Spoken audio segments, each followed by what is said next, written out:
Hey everyone! Welcome back to Insightful Tutorials. If your iPhone is randomly clicking by itself, opening apps, or tapping things you're not touching, you're probably dealing with a ghost touch issue. Let me show you how to fix phone clicking itself on things on screen that I am not clicking on.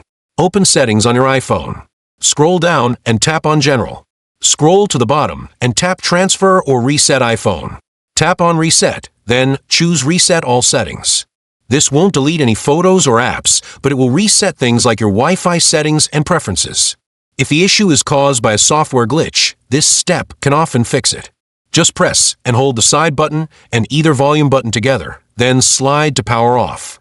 A simple restart like this often fixes temporary bugs, including ghost touch issues. And that's it. After doing these 2 steps, your iPhone should stop clicking things on its own.